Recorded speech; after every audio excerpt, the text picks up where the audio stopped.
The next generation of great Catholic podcasting is here. This is what your brain has been waiting for. Topics that come up around the dinner table will be given the truth treatment, all from a Catholic perspective. Sit back, relax, grab your cup of coffee, and enjoy the show. You've just joined Monday Mornings with Matt and Kevin. Monday morning, everybody. It's awesome to be back with my co-host, Mr. Matt. Yeah, Matt is back on the show with us. Our scheduling did not have a conflict this week, and so we are back in the saddle again. And we got some good stuff going today.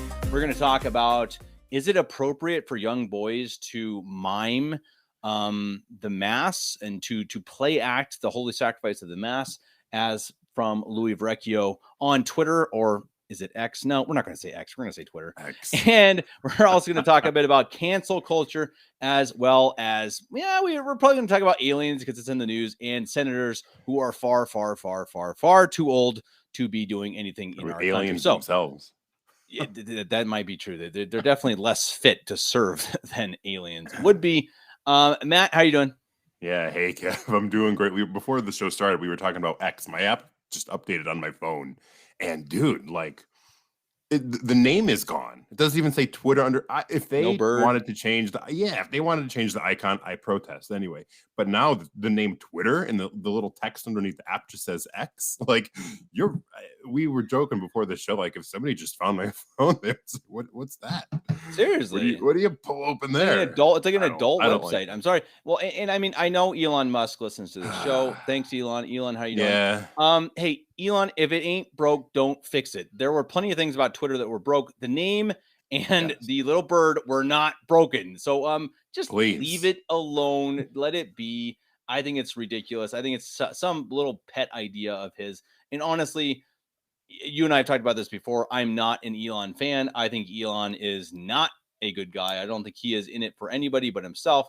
And I mean, come on, he like dressed up for Halloween with Baphomet on his chest. I mean, this is not a guy we should be cheering for. Anyway, Twitter has been maybe a slightly bit more free, but certainly not much more. It's not a big upgrade, to be honest. No.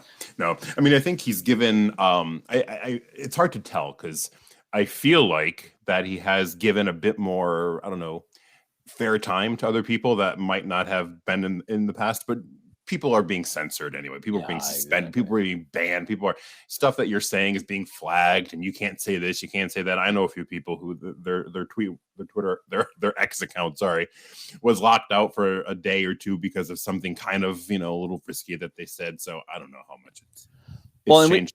And we want to talk today about something that was posted on Twitter, and it's from a friend of the show, Louis Vrecchio, who has been on the show, has some awesome content on YouTube these days, and at akacatholic.com. Highly recommend it. He is very good at he is a Vatican II expert. He was before turning Sede Vicantist. He is a Sede Vicantist now, and he's still a Vatican II expert. Now, Louis had an opinion on Twitter where he went. I don't have it in front of me, but it was something like that it should absolutely not be allowed for young boys to pretend, or to play act the Holy Sacrifice of the Mass.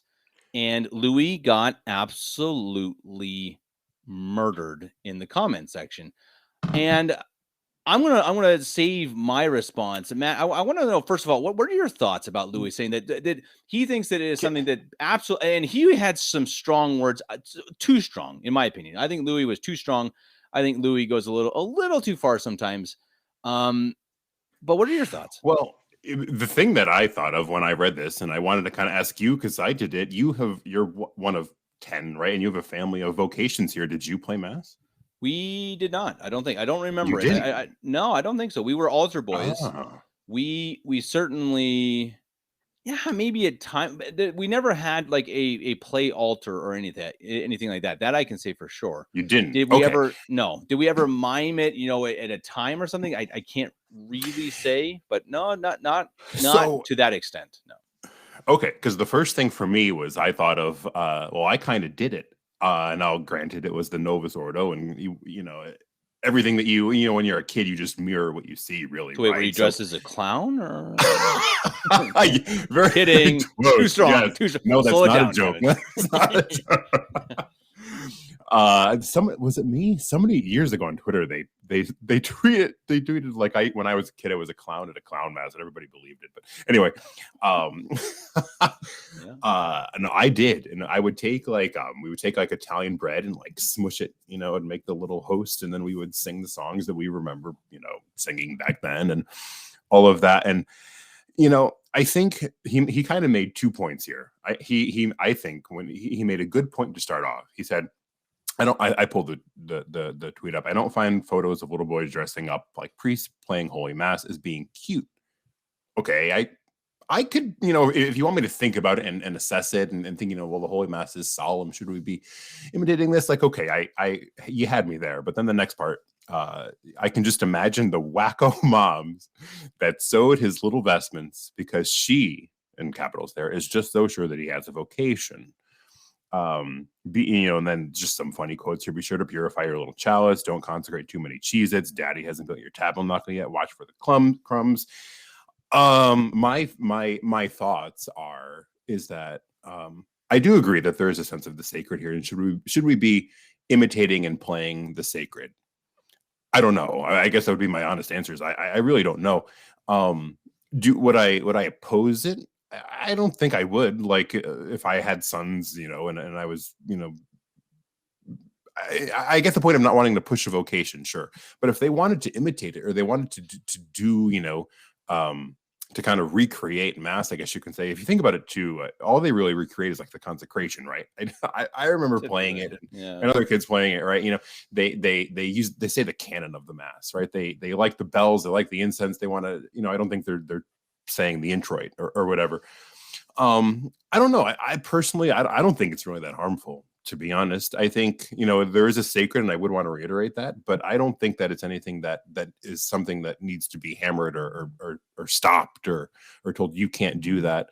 I think it's a lot better doing that than a lot of other things. And I do think that it inspires vocations. I do think that young kids start that way. And I have talked to priests who, I don't know about playing Mass as a kid, but, they were inspired, as you and I talked about a minute ago, serving on the altar. There is kind of that draw for a young child, and they imitate what they see. And I don't see an intrinsic harm here, my personal opinion. So here is what I think. Now, I don't know that much about Louis, honestly. I've had him on the show, but I don't know if he has kids or anything. Maybe he does. I honestly have no idea. But what I do think I have a problem with is when parents take so when you see pictures of this online, and you see mothers like, oh, little Johnny was dressed up as a priest, and oh my goodness. And usually, the next picture will be the mom with, duck lips, you know what I mean? Doing the duck lip face, in a picture with her kids in the background, because it is virtue signaling. It is trying to get attention for themselves.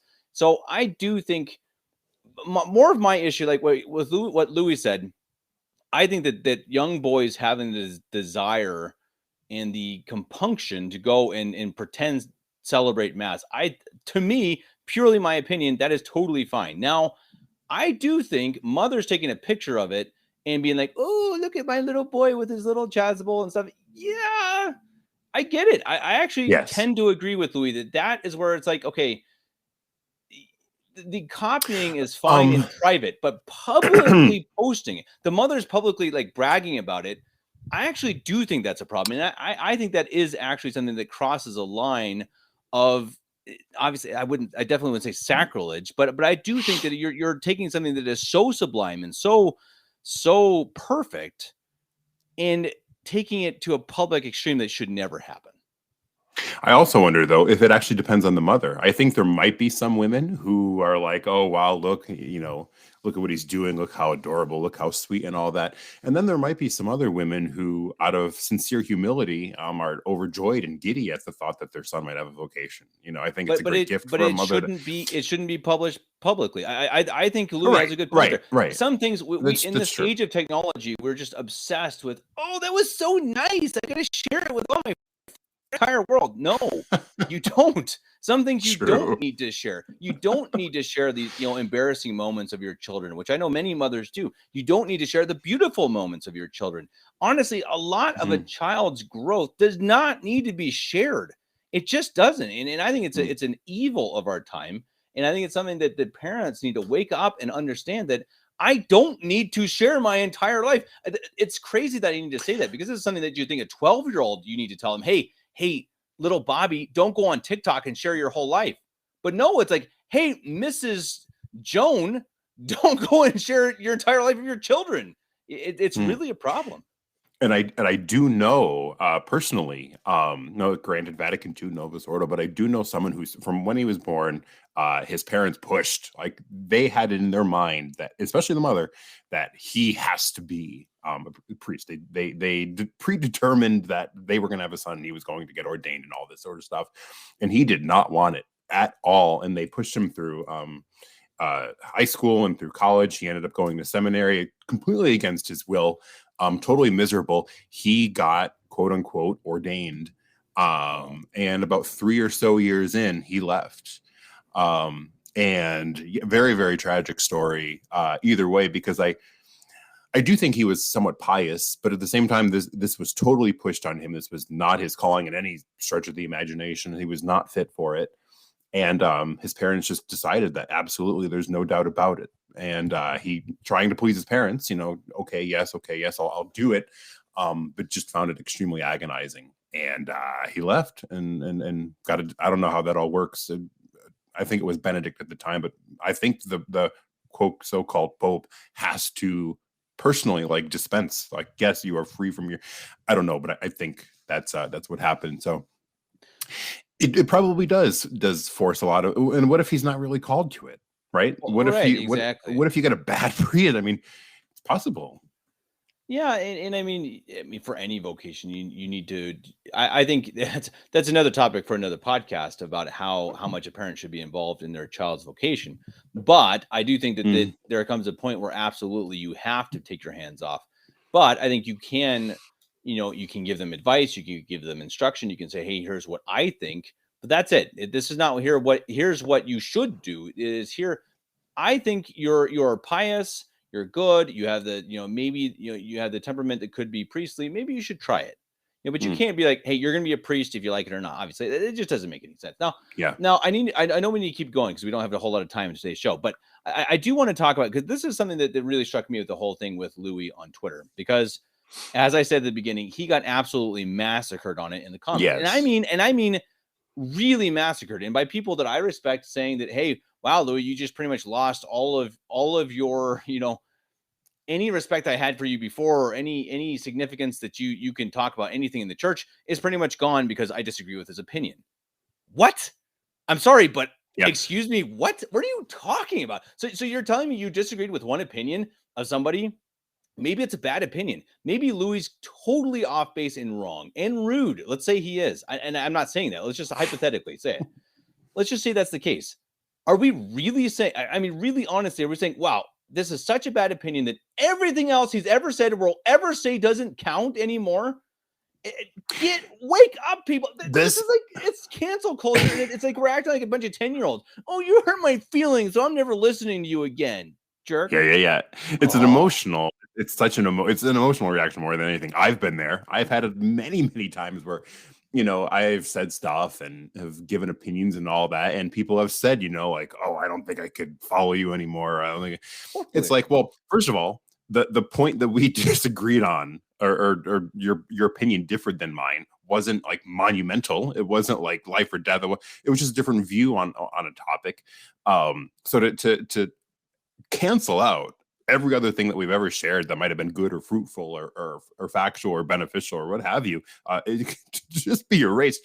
And the funny thing is people react that way, and then a few days later they pull back, right? And they're like, well, I overreacted, maybe that happens too. And our trigger, and I think Italians have a little bit of a higher trigger than other people, our trigger is really, really quick these days. We're quick to snap, we're quick to react, we're quick to insult, we're quick to make decisions without really thinking things through. And I'm guilty of that myself. I have reacted quickly and strongly before too. But I hope that I work on taking a step back and reassessing. But you're right, though. It's a total logical fallacy to say, well, I disagree with his point here on my a 7-year-old child saying play mass in his home. Therefore, anything else that he's ever done is bad. I'm going to ignore it. I think he was on your live show with 10 years of Bergoglio, right? I mean, fascinating content, right? Yeah. Just just rich of information, with him and Mario on the show and whoever else you had on. It was just a gold mine of resources. To think that, like, how he chooses to raise his own children, and to disregard everything else he has to say about that is totally false. And like I said, it's a logical fallacy. I mean, somebody who's wrong all the time, like a Democrat, could say the sun is hot and they wouldn't be wrong. I might question it, but it doesn't make it false. Or so it's something to really be careful of. And we got to stop this quick reaction. Yeah, go ahead. No, exactly right. And I think that to me, it's the entire cancel culture thing that whatever you want to call us, Republicans, right wingers, traditionalists, we all absolutely frown upon. I can't. We would never be cancel culture. That cancel culture is the worst. And then we totally do it ourselves. We do. Oh, I don't like that opinion. So block. You're blocked. I didn't like what you said there. So bye. I'm not listening to your podcast anymore. Really? Yeah. I just had a lady email me about something that I said in a podcast with Father McKenna. And she disagreed with me. And you know what? I wrote it back and said, that's fine. I disagree with you too. Let's talk about it. And she wrote me back and said, okay, that's fine. I still disagree with you. And you know what? We're fine. Everything's totally fine. We're allowed to disagree. We're allowed to have different opinions, and it's not going to kill anybody. I think people are afraid of communication, and that goes in a lot of different ways. I think there are some people who people react differently, right? If there's a problem, there are a group of people who are like, okay, let's look at it, let's talk about it, let's think it through, let's assess it, and let's come to a conclusion or an agreement or somehow together. And then there are other people who want to put their hands over their ears and pretend the problem isn't happening or didn't happen and just move on from it. Is that healthy? I don't know. I know some people kind of cope that way. They don't want to address it. They don't want to have a conversation. They think it's awkward. They just want to move on to a different topic or whatever without addressing it. People respond differently. And I think communication is really, really, really, really bad, especially because in our culture today, everything is so social media savvy. We can just text, we can just email, we could just post online. Face-to-face interaction is really a lost art in a lot of ways. And this would be a totally different topic, but somebody made a point. It was like, you're not an introvert. You just don't have social skills, or you just don't have like communication skills or something like that. And it made me think. So I don't know, communication is a lost art, Gav, and people are afraid, I think, to address certain things, but also some things I feel like don't need to be addressed. If you're getting insulted, or if people are coming up with random insults against you, I'm not going to waste my time and talk about that, because you're not serious about having an actual conversation either, to address actual points. Well, and I think it's important to know the things where we should cancel somebody. I mean, if I come out, or you come out in a podcast or on Twitter and say, hey, guys, I actually think Buddhism is actually probably a way to salvation, and even then, I think you should give someone the chance, and you should try to talk to them, maybe privately better, try to say, hey, you're not being serious, right? You're kidding, or can I talk to you? Can we have a phone call? And, if they persist, okay, then you say, yeah, okay, sorry, I can't have anything to do with you because you're wrong and you're in error. You're a heretic. I mean, that, sure, of course. Now, there's another great example that you and I have recently experienced. We're not going to name names, but there are a group of people, especially a person on Twitter and social media in general, who are pushing an agenda that is wrong. It is wrong, and it is dangerous. Now, it's a hard question, and it's not one I don't have the answer to. When do you say, hey, enough is enough? Look, I've given the best shot. I've given you actual arguments and good arguments against this case. So you know what? You're canceled. I'm done with you. You're blocked. Whatever. And I think it's a tough thing to decide. And I think you need to give people a chance. You need to talk to them as much as you can. But you know what? Especially on social media, and you make a great point, because that really should be more in actual relationships, right? On social media, you know what? If someone's just causing you strife, if someone's giving you a heartburn before you go to bed, just block them. I mean, honestly, or get off social media. I mean, right, really, close your app. Social media, right. Yeah, if social media is becoming a stress for you, then just leave. Do you know how many times, this is a person, I don't mind sharing this. Do you know how many times, not anymore, but years ago now, I used to get involved. I used to enjoy getting involved in debates, right? And I used to really like the conversation. And they would always happen at night, because I was more free at the, around bedtime to use my phone and whatnot, and to engage. And I can remember taking my phone and putting it by my bed, and I would have a thought. And as I was trying to fall asleep, I would have a thought, and I would sit up, grab my phone, and tweet a reply or whatever. And then I would say, okay, I got to go to bed now. It's late. Put it to the side, and then try to go to sleep, and then say like, oh, what if they responded? And then wake up again and look at it and see the response, and then it would keep on going. I've totally done that in the past. And it is funny how we are kind of, I think some people they're addicted to liking confrontation too. They're like, they want pushback. They want to engage, because just agreeing with everybody can be boring. Right. Well, and you start talking, you get into maybe it's a serious conversation or a serious argument that needs to be hashed out and whatever. And then they're like, hey, you're just a zit-faced idiot or something. It's like, wait, what? And it just shows you, but it opens your eyes to like, this is so dumb. I mean, some guy thousands of miles away behind his keyboard thinks he's tough and can just say anything he wants. So it doesn't matter. I mean, really, in the end, it's kind of it's so ridiculous, because there's no payback. There's no comeuppance. I mean, I saw a guy, a supposed Catholic, say he was going to punch a priest in the face, a traditional Catholic priest, on Twitter. And you know what happened? Nothing happened. I mean, it's like nobody seemed to care, except for maybe a couple of us were like, wow. And I told him, hey, if I ever see you, I'm going to come and knock you out. And he's like, hey, I've got guns on me. Come and find me. I think he's from South America somewhere. I was like, okay, hey, let's go. We'll do a good old fashioned Western standoff. Yeah, duel. Let's do it. Okay, duels are sinful. Come on, Matt. We can't do duels. Yes, right. But a Western standoff. I guess that's a duel. That's a duel. Okay. I guess man, I better be careful. Knighting. But yeah, exactly. I'll go punch him in the face at least. But I mean, it's a really good question that I think, on social media, if someone says something like that, if someone says, hey, I'm going to go knock out this priest. Well, okay, there is no comeuppance for them on social media. There's just not. There isn't, because nobody cares, because it's, oh, that's nice or that's bad. And then people forget after 5 seconds. But if I run into that guy, I really mean it. When I say people should be put in stocks for some things, and I mean or whipped, I really mean it, Matt. When I say people should be whipped, I think people should have physical punishment for some things that they say. We have totally lost. There's a lot of good literature out there and works on this, that the respect that is owed to a priest, and I think a lot of that has kind of gone by the wayside recently, because the Novus Ordo guys that we see on Twitter are so easy to just drag, right? And so we've kind of grown accustomed to, I'm just going to make fun of you and poke fun at you and all that. So that's kind of seeped into our mind, and we sometimes react to actual ordained true clergy that way. And it's terrible. It's really, really, really bad. I mean, I remember just some people, I don't want to name names either, but there were some accounts just ragging on a Novus Ordo guy, quote unquote priest, presbyter, whatever you want to say. And it was rightly owed to him, right? It was totally embarrassing. But then they dragged that mindset into discussing with real clergy. And it's like, hang on, you do have to remember that even if a priest can be wrong, a priest could lose his temper, a priest could, he's human, just like us. You've got to remember that there is a dignity to the office, and there is a dignity to the person. And there's some great works. I know Pius X has some, but there's just in some catechisms too, the respect and the reverence owed to a priest really needs to be in the forefront of our minds, no matter how, what kind of temper or emotional reaction we have. We've got to restore that 100%. You know what I think we need, Matt? I think this is what we need. We need someone to sponsor us. We need to get paid on full bankroll.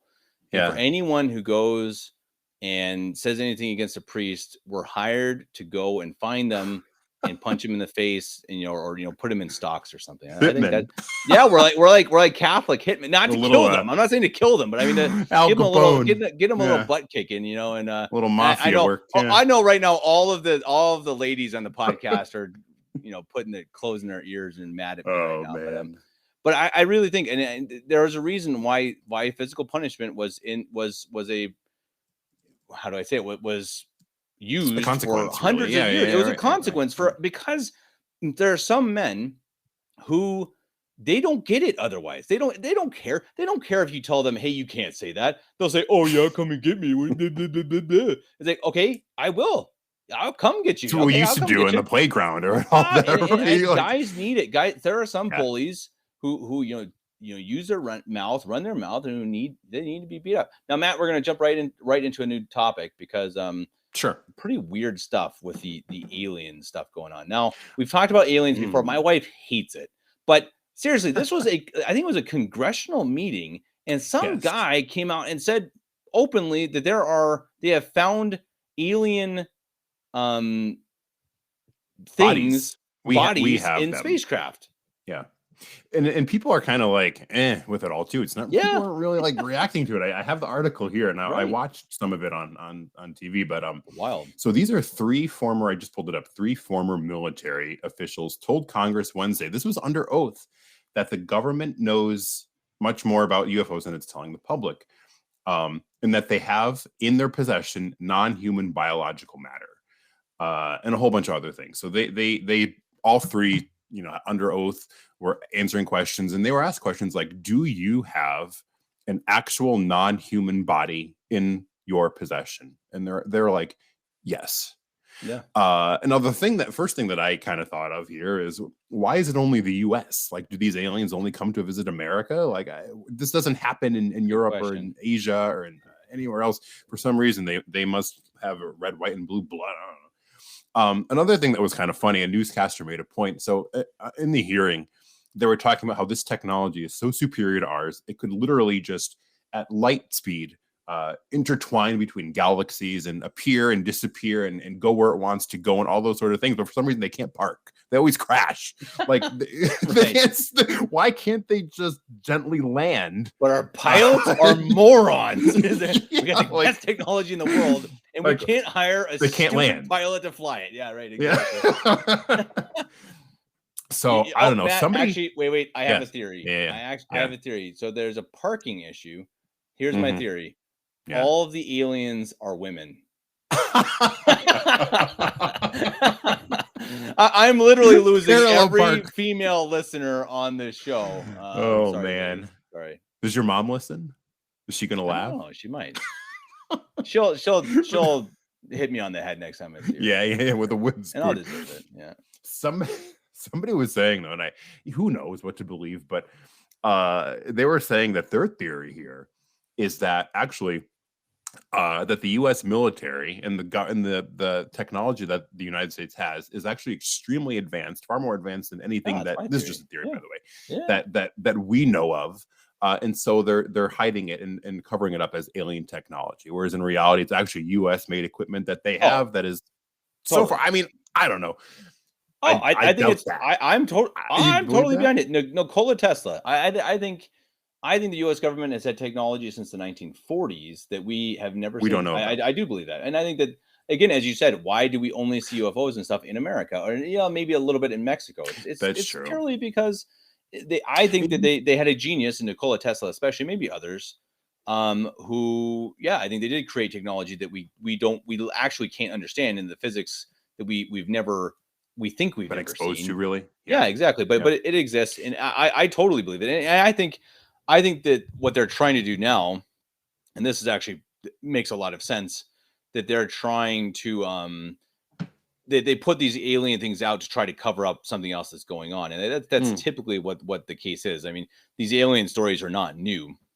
The stories of the Navy pilots seeing UFOs, it's something like 15 years old, so it's nothing new. So I think that it's one of those things that they just put it out to try to cover something up. So I think that's always my test. When I see aliens in the news, I go and try to dig into, okay, what are they trying to hide? Now. Yeah, right. Well, really quick before we wrap up, term limits on 2 senators. I don't know. They've been in the news. Mitch McConnell, who's in his 80s, and Dianne Feinstein, who's at the golden age of 90, both had malfunctions before the public recently. Mitch McConnell was at the microphone mid-speech, totally froze, didn't say anything for like 10, 15 seconds before 2 people walked up to him and were like, Mitch, you all right over here? Like, let's get you back to your room. And a few days later, or maybe a day before, I'm not sure the sequence of the events here, Dianne Feinstein at a vote at a Senate hearing. All she had to do was vote yes or no. She didn't know what she was doing there. An aide had to walk up to her, tell her to vote vote yes. She didn't quite understand what was happening. She started talking about $26 billion, I don't know, being spent for missile defense. And they had to shake her again, like, no, say A. And she was like, A. These people are being kept alive by the best healthcare made available to anyone really in the world. That you and I would never have access to, but they get it.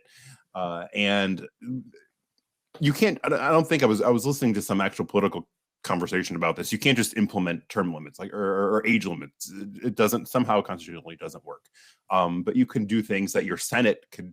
Your state Senate could pull back its own senator. I forget how this all works. Very interesting. But what do you think, Kev? Like, why are all our leaders here in their 80s, in their 90s, and not really sure what day or month or year it is? Why Here's them? an idea. This is exactly why this is why I should probably be president. Really, I mean, here's a really novel idea. Every year you have to make a cognitive test, and if you fail, you're done. You're literally done. They say, okay, no, you failed the test. You can't survive. Now that's going to kick out the people who are senile. It's also going to kick out the idiots who shouldn't be in our government, Matt. Now I think this should. I mean, if you think about if you've ever seen the test that people have to go through to actually get a green card in the U.S., it's crazy. Yes. It's stuff that I don't know if I can pass. I don't think I might pass. I would not do well. Make them pass that, and if they can't do it, they should be gone. I mean, we think we're in a democracy, Matt, and it's not. It's not a democracy. You have puppets, almost actually ventriloquizing for Weinstein. I mean, it's really, it is almost close. I mean, it's an absolute joke.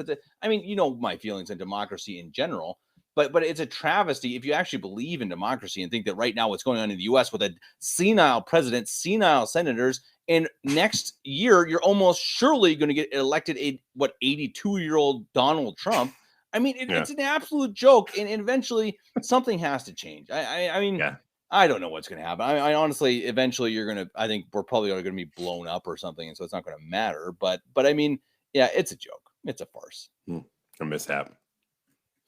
Yeah. Well, what can we do? Aliens, Feinstein, senators canceling. Maybe they're the same thing, but Matt, there is a Simpsons episode where they pull their masks off. Did you ever see that? Oh, Matt, we got to talk about that next week. The whole Simpsons predicting the future thing. I would like that. Sure. That is really interesting. Now, I don't recommend anyone to watch the Simpsons. I think they are very often blasphemous and crude, etc. Right.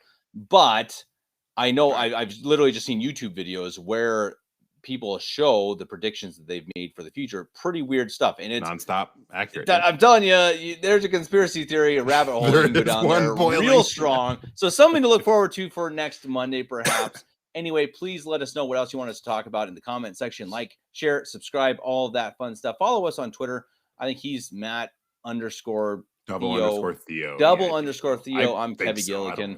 It's not even Twitter anymore. Go follow us on that website that used to be Twitter. It's Twitter's X, I suppose. It's now X Twitter. Matt, until next time, God bless.